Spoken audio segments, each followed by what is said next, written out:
Setting up a meeting.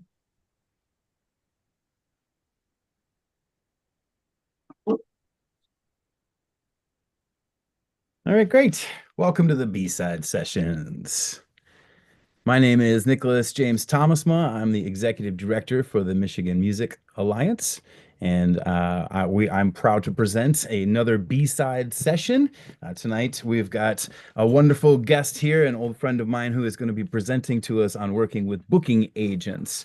Of course, the B-side sessions are our ongoing series of workshops and discussions that are designed to help independent artists and musicians navigate the modern music industry, which, as we've already discussed, is changing all the time. So it's always good to get a refresher in these skills and expand your knowledge and help build these meaningful connections so that you can have a sustainable career in the modern music industry.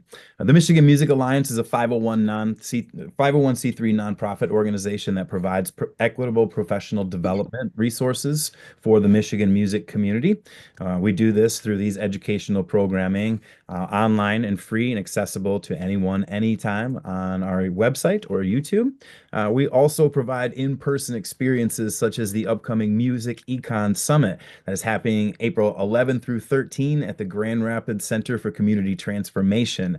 This is 3 days of business, networking, vendors, and showcases. And in addition, we've got music venues, local music venues, label reps from A&R, Sony, Universal, as well as lots of vendors, music-oriented vendors, and a lot of performances happening throughout the entire weekend. 2 panel discussions featuring music industry experts, and 5 workshops. And including in that is tonight's guest, Katie Kirchner of KDK Wrangles and Rockwood Booking is here to talk about the ins and outs of what it's like to be a booking agent and what it's like to work with booking agents.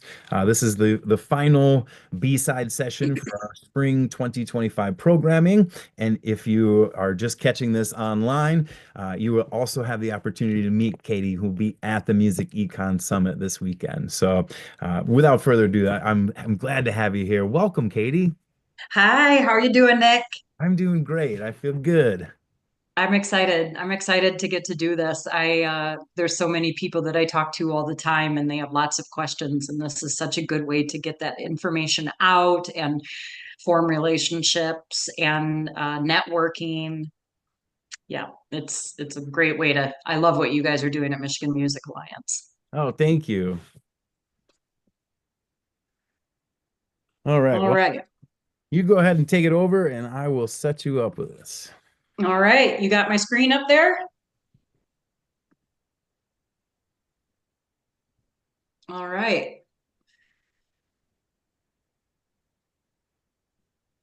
You can see my screen? Um, Okay. Joe says yes. Okay. All right. Um, a little bit of my history first. I became a booking agent by being a touring musician. I was on the road for several years. And before that, self booked and managed a band out of West Michigan, a bluegrass band called Full Chord. Um, and working with them and making all those networking connections is what led me to this. It was by making connections, being at the venues, being at the festivals, getting to know people, and then watching what bands struggled with and how I could help. And so that's how I got my start. Some people ask that, and we need more managers in the world, or agents in the world. So if you want to be an agent, let's talk. I can help you. But this is, Amen to that. yeah, we really need more agents out there. Um, but what we want to talk about is, as musicians, whether you're in a band or independent, or just trying to get your toes wet out in the water in the world of music, you know, are you ready for an agent? When do you need an agent? What are agents looking for? How can you prepare for that? Um, so that's where I come in, and a little, all agents are looking for something a little different, But what we're going to cover today are the primary things that you can do as starting, or maybe you're very involved in it and you can't figure out why you can't get attention. So let's figure that out. A couple things that we're going to talk about today is how to be ready to pitch, not just to agents, to venues. We want to talk about that. What are you sending to venues? A lot of what you would send to an agent is also what you're sending to venues. You're selling yourself. You're a salesperson. You're convincing them that they want to buy your product. What does that mean? That means your product has to be solid and steady and visible. A couple of ways to do that are photos. Let's talk about photos. You don't need a professional photo shoot. They're nice, but venues want to see photos. They want to see the vibe on the stage. They want to see the crowd. They want to see that people are engaging with you. So ask somebody in the audience to share some of their photos with you. You see somebody with a professional camera, offer them some cash, just a little bit, and get some shots. And you want to do that every show. You want it to be consistent and you want it to be relevant. Pictures from a year ago, they don't sell it like they do when you get fresh content. Live videos, music videos, professional music videos are fun in different genres. There's awards for those things. Those do not sell venues. You need live videos.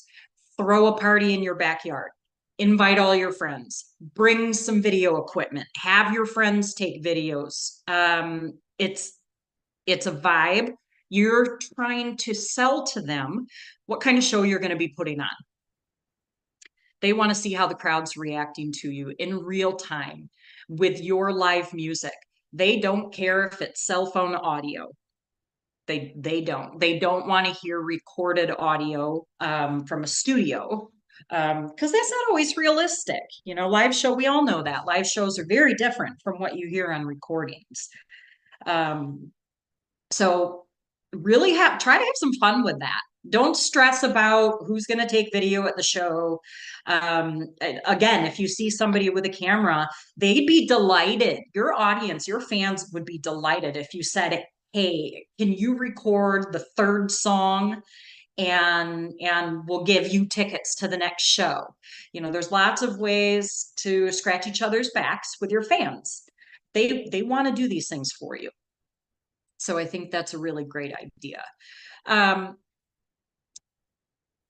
Using those materials to build your pitch. I'm going to show, let's see. That did not pop up, did it?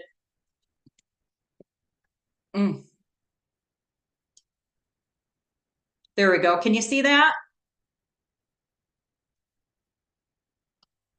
All right. So here's, in real time, here's a band that I manage and work with, Desmond Jones. They're out of Grand Rapids. When you're putting together an email to send to people, they don't need to know your entire history. They're not reading that. You have to think, is that something you would read? These people get millions of emails all year long, repeated emails from a lot of the same people. We'll talk about that. But show them who you are right away. Throw a picture in there so they can see, embed the picture into the body of the email so that it's not a link. You want to show them who you are. Make it very easy for them to get to your website, your socials. Some people will put like how many followers they have after, if behind Spotify, they'll put like so many followers, and behind Facebook, so many followers. Sometimes that's helpful too. There's no right or wrong way to do that there. You'll notice the very first thing on here under the picture and how to find content is videos. These are live videos. They're all the only, there is one official video on here, but the very first ones are live videos.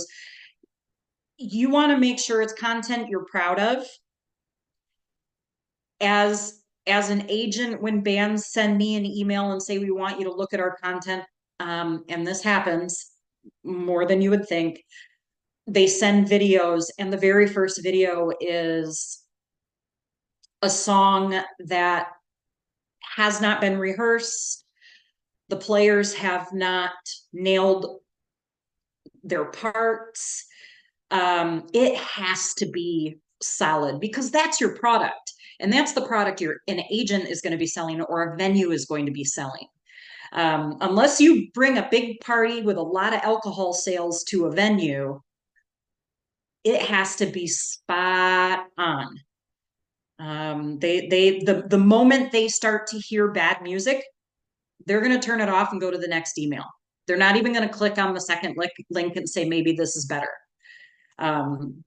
So be very picky, be very choosy, really work hard on a few songs. Like I said, with that backyard party, work really hard on a few songs, throw a party and play those songs, record those, and then work on it because you need to be performing what you're selling or you chance not getting back into that venue.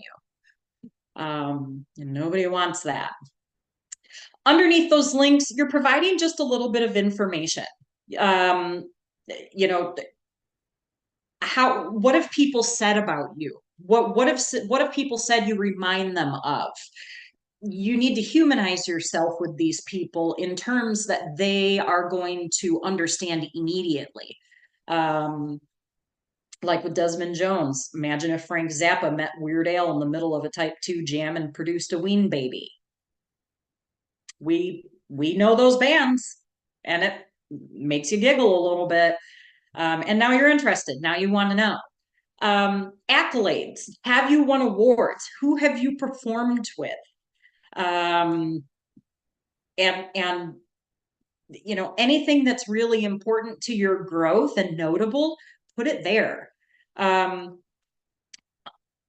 Underneath that, and it kind of doesn't matter how you lay this out, I'm going to say that, but this is very common and venues are used to reading it in this format. So underneath that, I've got, what are they selling in different markets? And by market, Grand Rapids, Michigan is a market. Kalamazoo, Michigan is a market. Detroit, Ann Arbor. Caledonia, Michigan is not a market. Grand Rapids is that market. So you want to tell them how many tickets you have sold in those markets. Working right now with all these venues, they do not care if you have 40,000 Spotify spins in the last week. They want to know if you sold a certain number of tickets within a 60-mile radius of their venue in the last 6 months to a year. And that has changed. That has changed a lot since COVID. They used to be looking at your socials and your followers and your numbers, and they're not taking those chances right now. You have to be able to prove that you can sell tickets. One way to talk to a venue about that is maybe be willing to take those risks. Ask if there's anybody you can open for. You know, tell them you'll do it for a couple of $100 to go in and open and play for their fans. Guaranteed, you'll have some fans the next time you go back into that market or that venue. But that's a really good way to start. No, I don't have ticket sales in your region, but we noticed so-and-so is playing at your venue. Could we come in and open the show? Not all venues are in total charge of that. Sometimes the bands, if it's larger bands, they or their manager have the final say on that. But that's a conversation. And a lot of times those are conversations that end up happening on the phone. So yes, Gen Z, millennials, get ready to pick up your phone and have conversations with people. So let's see. you want to list festivals you've played, venues you've played, bands you've played with. They need to see, if I mean, you could list them all. If you've only been playing a year and you've played a handful of venues, list them all. Where it gets a little tricky is playing on Friday at the same festival that Skrillex plays on Sunday does not mean you played with Skrillex. So you want to be very careful about those things. If you played before Skrillex on Saturday night, you say you opened for Skrillex. There's a little wiggle in there. And chances are Skrillex now knows who you are. So little name dropping never hurt, but you don't want to miss that name drop by 2 days. So all right. I'm gonna flip back to my screen that disappeared on me. Please bear with me. All right, got back. All right. When you're talking to a venue, you want to approach them already knowing the information. You want to go in knowing what their capacity is. It's very simple on a Google search. Capacity of such and such venue in Brooklyn, New York. You'll get capacity counts. Cold emailing them and then asking them how their venue looks inside, capacity, they're not going to take the time to answer that. But you can ask them an open-ended question like, what is your capacity for a standing show or a seated show? Do you offer different configurations? Every time you ask a question like that and a conversation happens, your chances of getting booked are better. Make a friend. Start that conversation with somebody. Let's see here. We've done another good thing on here is check their calendars. If you're asking for specific dates, check their calendars and make sure they don't already have shows. Unless you're asking to open for a band, you want to make sure you have got that. And again, you don't want to be their time waster. When they see your name come across an email, you want them to want to work with you because you know your stuff. You've done your homework. A couple of different ways that you can use emailing to do this. Gmail has got mail merge systems. You're going to pay a little extra. I think with Gmail, you might be able to send like 50 a day without paying. Boomerang for Gmail is a really good program. There's another app for Gmail called Digital Inspiration. It's a wonderful email program. You build on a spreadsheet venues and their email address, and you use those systems to merge. Say you're going to the Northeast, you want to look in Massachusetts and Connecticut. Send 60 emails all at the same time and use that mail merge to your advantage. I didn't use mail merge until about a year ago, and I've been doing this 18 years, and I have sent thousands and thousands and thousands and thousands of emails one at a time. And my friends, the extra money for a mail merge program is definitely worth it. So look into those. I don't have a lot of experience in any other emailing systems other than Gmail, so you might have to do some research on other programs. Some tools and resources that are going to help you when you're talking to these venues, that are going to help you if you're trying to find an agent, to have that information there and ready. Like I said on the ticket count thing, they're going to be asking you how many tickets you sold. Say you played the Park Theater in Howland last night. Most venues will give you a printout at the end of the night, or at least write it down for you. If not, send them an email 2 days later and say, thank you. Can you please let me know what the ticket count was or the head count? In this world, we call it soft tickets or hard tickets. Hard tickets are when people are buying tickets to just see you. A soft ticket is if you're playing a festival. So venues that you're selling tickets to, you always want those counts. And you want to be tracking them in an easy to see method. And that wasn't the right one.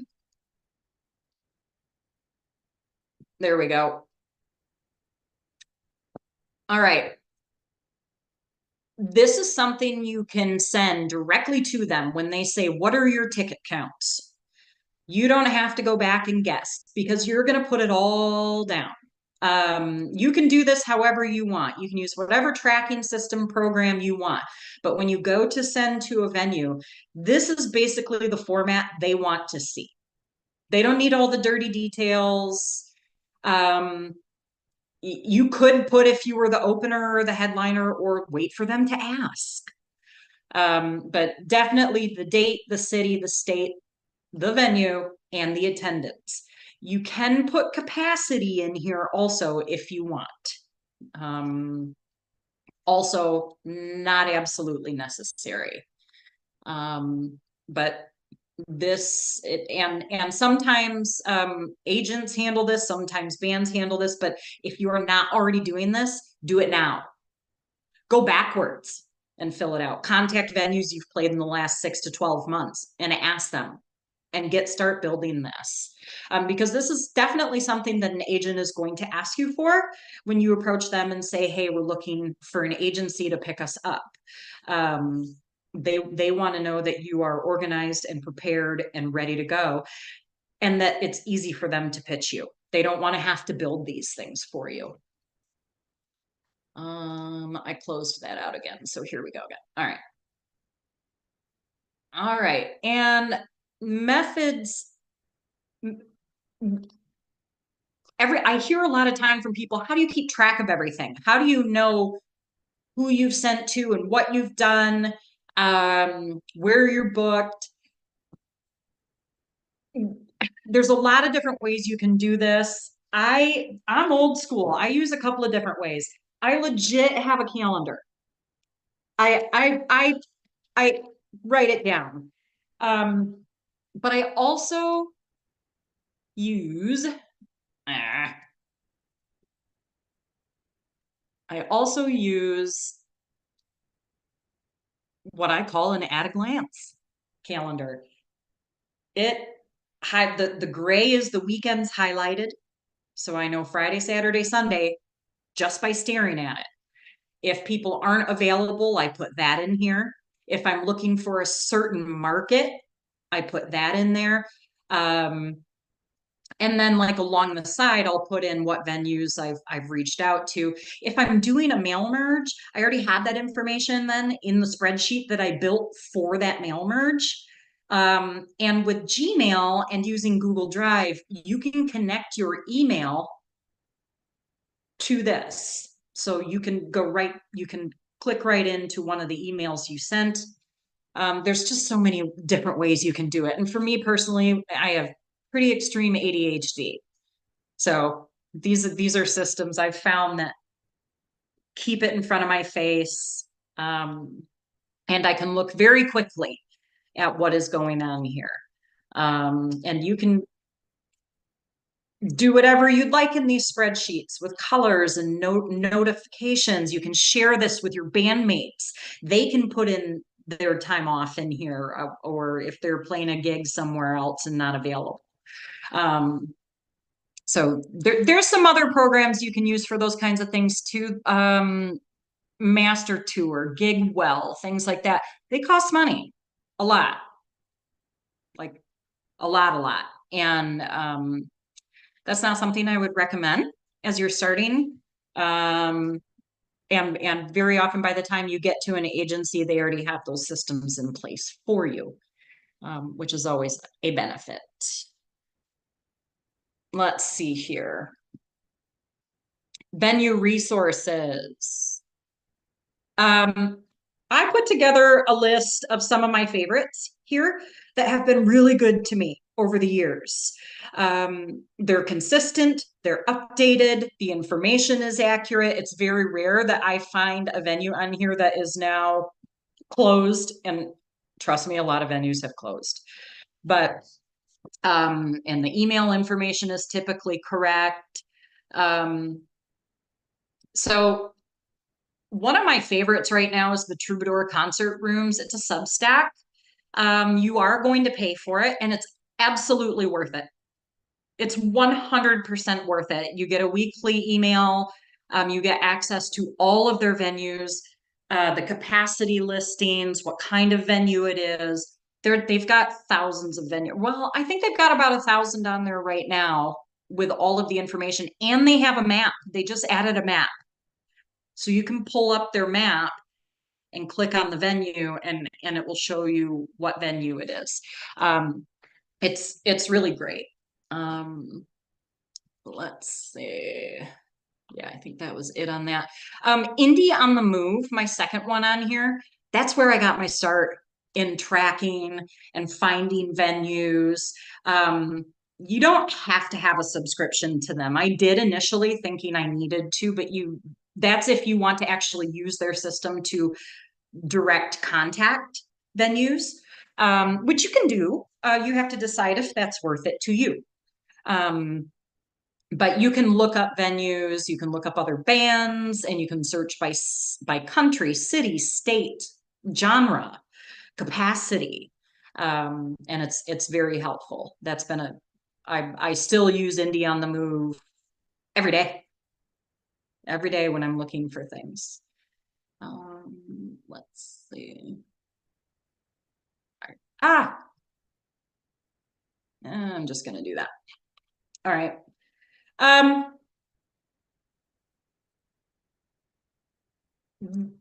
When people ask if they're ready for an agent, what would it take for me to pick them up, or what do I think other agencies want to see? A lot of what we've talked about. Have your stuff together. Have the professional photos or some photos. Have live videos.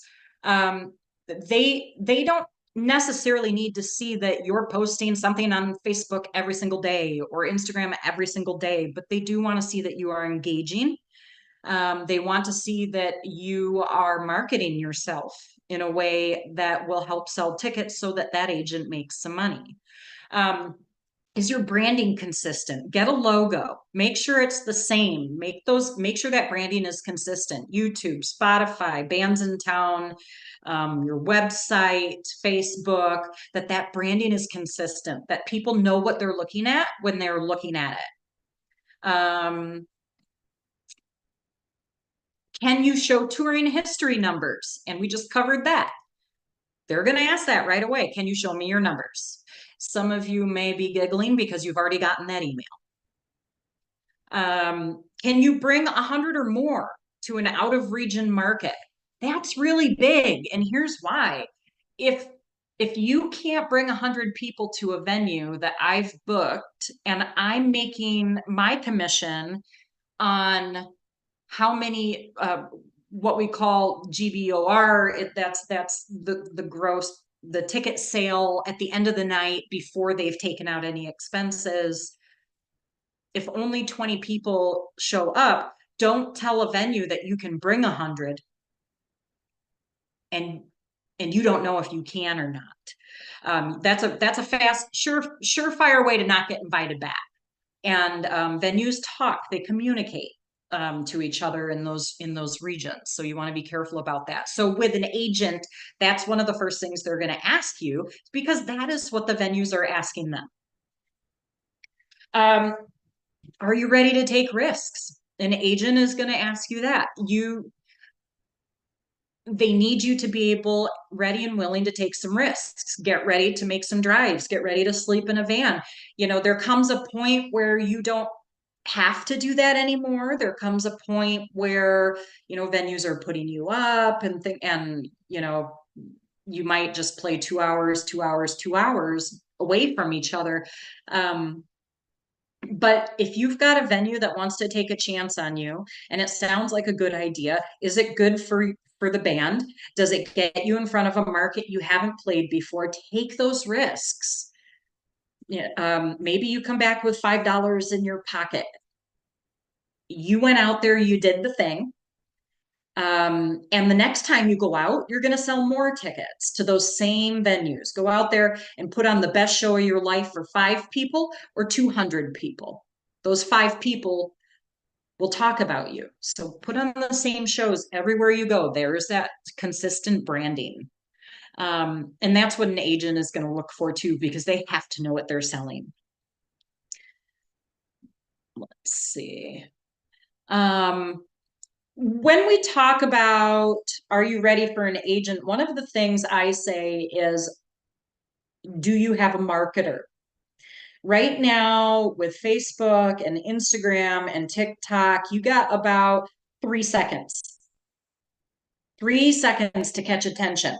That is the average watch time of a video when you put that out into the world, whether it's a paid ad or just your random videos saying, hey, we're playing at this venue on Saturday. It has to catch their attention in those first 3 seconds, or your messaging has to be in those first 3 seconds. You might have 7 seconds, maybe if you're lucky, 11. But that is the average. Marketers, what we used to call, I mean, there's publicists out there, and publicists serve a purpose, but really with this technology, the day and age of technology, and getting those people to come out of their house and buy the tickets to your show, you need to figure out how to get in front of them and engage them. And that's where a marketer comes in, and they're going to help you sell those tickets. You can find marketers, I mean, you can hire somebody that's still in college. Give them a chance to connect to your Facebook, to your socials, to your emails, send out, put together campaigns for you. A couple of different ways you can grow that with a marketer are conversion campaigns. Are you looking to increase how many people are following you on socials? Are you looking to convert them into Spotify listeners? Those are the kinds of things a marketer can track. That's way above my head. I don't understand those kinds of things. So it's really, really important for a band to have a marketer. You're a musician. You can make fun content all day long, but what are those numbers doing in the clouds, and how do you get to them? That's the tricky part here. They need to find your audience, and those kind of folks are good at that. I've talked to a lot of different marketers in the last 6 months. I'm with Rockwood Booking Agency, and the owner of it, Brian and Brian Swenk and myself, we interviewed a bunch of different marketers, and we got a lot of price ranges, and they all do different things. So you really just need to talk to them. And they can do tour marketing. They can do a singular event. You've got a big ticketed show that you really need to sell out for. Hire a marketer. Get them in contact with the venue. You want to be asking the venue for their marketing contact information and what their marketing budget might look like. And then pass that off to a marketer. Those are really good ways to feel good about what you're doing. And that's what I mean by taking the risk. Sometimes you're going to spend a little money, and maybe you're not walking out of there with a big payday, but do you want to eventually? And the answer is yes, there. You want to play your craft. You want to do what you love, and you want the people watching you to love it too. And you want to be invited back. So as an agent, it's very important when a musician who is super busy writing music, doing the things, being a music director, can take a step back, let the agency do what they do, let a marketer do what they do, and just focus on the music, because that's what we need to sell. I can't sell the bakery bread if the bread's not made. I can talk about it, but it's musicians sometimes just need to take a step back and find some people that they trust. Maybe it's somebody in your family, maybe it's your neighbor, maybe it's a high school kid that is really, really good with TikTok videos. It's, throw them $25, take a chance, take those risks. Management's a little bit different. Management will help guide you. Management will help tell you what they think you should what they think would be good for you next. They might help you with your financials. That comes a little bit later. You don't necessarily need a manager to do those things for you because you're going to be paying them a much higher percentage. The typical management fee is up to about 20% of your monthly income. All of it, all of your income. So that can be a lot. Some are monthly, they just charge a certain amount a month. Some are a portion of each show. It just really boils down to, you got to find somebody that maybe is willing to take on a passion project. Do you have a friend that's always willing to sell merch for you at your shows? Talk to them, see if they'd be willing to help you out with some of these things. And yeah, these are all things that you kind of have to have in place before you approach an agency. During COVID, a lot of agencies folded. We saw a whole bunch just close their doors, and then they split off into these boutique agencies. The issue you find with that is they only have so much bandwidth. The agencies aren't really helping bands grow anymore. That's where that's where a marketer comes in, and then later a manager. But they can help you grow by helping you get into those markets and helping sell you to those venues. It's the work you do on the back end that matters. That's going to help a lot. I am seeing some more agencies start to pop up. I just saw an agency last week that was looking for 8 new agents. And that's wonderful. I like to see more of that. There's always, if you wanted to know more about being the agent, reach out and ask if you can intern with them or work as a junior agent and start learning those ropes. That's a really good way to learn how to do it for yourself. It gets you that information, those relationships. Not every genre is community driven, village driven. I happen to be in primarily a bluegrass genre. So there's a lot of handshaking and back scratching, and everybody's friends and wants to share, and it's really nice. So remember that when you're communicating, always be kind, always be as resourceful and helpful as you can. You never know who you're talking to. You never ever know who you're talking to. Sometimes it's the guy signing your check. Sometimes it's the patron sitting at a bar when only 5 people showed up, but the one guy that owns the giant festival an hour down the road came to see you. These are real stories. These are things that have happened to artists. And then also the be kind part every single time, because you will not. There's no bigger way to cancel yourself in this market than by being rude. Keeping politics and religion, if that's your platform, and it is for some people and it works, that's fantastic. And there is a market for that. There are agents for that. I applaud people that use their stage and their platform to talk about what they're passionate about. But until you've really solidified yourself, that's something that I would be very careful about. You really cut yourself off from about 50% in either direction. Doesn't matter. So just kind of a word of warning, especially right now. Yeah. So in a nutshell,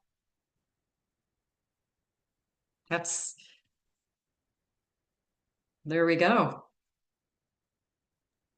Awesome. We got some questions.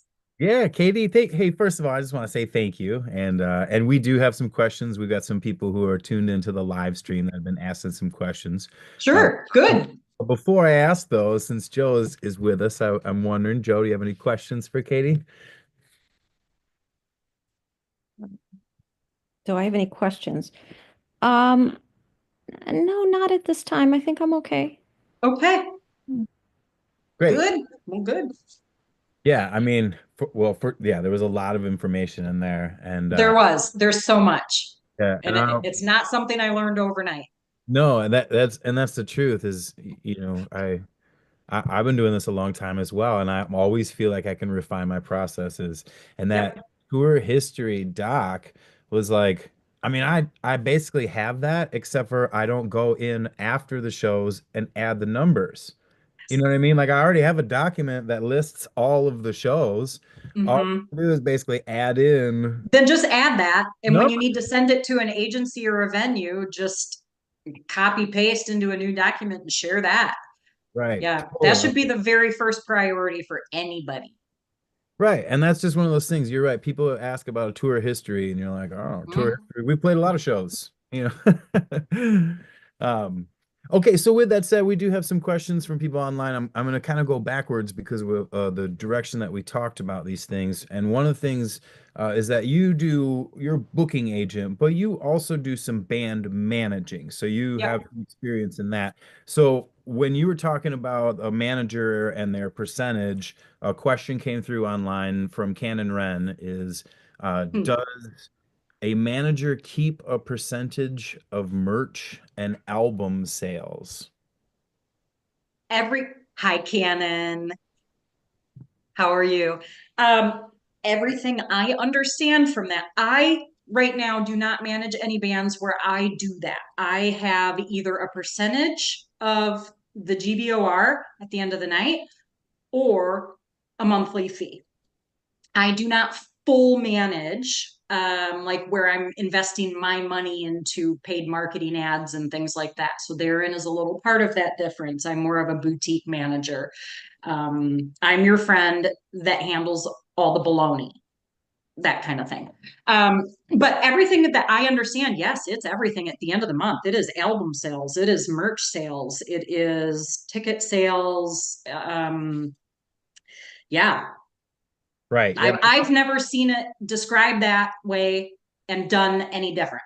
Right. That's kind of my understanding too, is it's typically a percentage that comes off of the top, like Yes. all of the money. Of all. Yeah. Yes. Yep. And then also that would depend on your contract with your manager. Correct. Yep. So whether it is a percentage or a monthly fee and Yep. what that percentage or what that fee is, that would Hmm. depend on your negotiations with your manager. Yep. But that's great. That leads us to another question in there, and that's this is about the numbers, more specifically in terms of the tour history and the ticket sales. Again, Cannon Wren asks, would you list community events? And is there like, it says, my understanding is they want to see your ticket history versus free show. So is there a way to designate those types of different shows that you play? I mean, the best way to designate them in there is, put that event in there. It's okay to show them that you're playing and playing in these markets. Put in those community shows. And then instead of putting a ticket count in, just say it was a public event and there were around 800 people there. That's exactly what I do. It still shows them that you've played in that region. It still shows them that people showed up or didn't. Um, it's still a number that hopefully will work in your favor.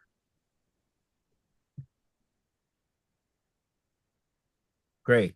Okay, so here's another question for you. This one's coming from Tough Francis, who says, is it worth paying to have a high quality live session, like with no audience, like in a studio, recorded, or would a decent live show video be better? Live show, hands down, all day long. All day long.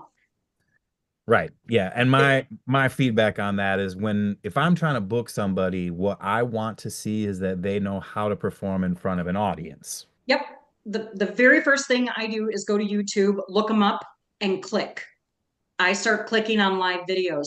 Here's another tip on your YouTube channel. organize those playlists and move live videos right up to the top.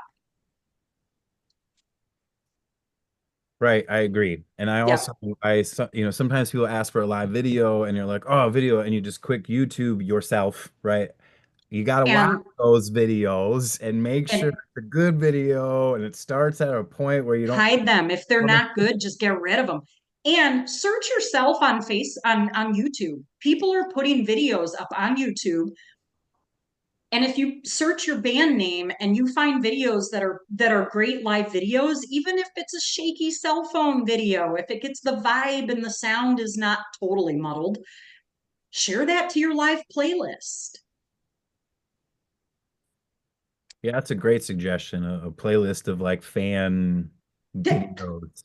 Live videos, live videos, live videos, live videos. Awesome. I'm just checking over here and I'm seeing some comments through. I want to acknowledge some people. I see Nate Duro is watching the live stream, and Hi, Nate. yeah, Nate's going to be at the Music Econ Summit this weekend as well. And he chimes in and says, a manager is 100% taking a percentage of merch and record sales. Yes. So, there's some confirmation on that one there. Yeah. Yeah, great content. I would encourage anybody out there that has additional questions to get in contact with Katie. The easiest way to do that, of course, is to come to the Music Econ Summit this weekend at the Grand Rapids Center for Community Transformation. 3 days of business, networking, vendors, workshops, including this workshop on booking. So hey, there's our guest. There's our very special guest here. Say hello. Hi, Maybell. Say hi. Oh, that's perfect. All right. Well, with that said, I once again want to say thanks to everybody for tuning in. Thanks for your questions. Thanks for supporting Michigan music. And once again, thanks to Joe for joining us here. And thanks to Thank you, Joe. you for this presentation tonight. We are looking forward to your presentation at the Music Econ Summit this weekend as well. Yeah, I'm looking forward to it. I'll see you this weekend. All right. We will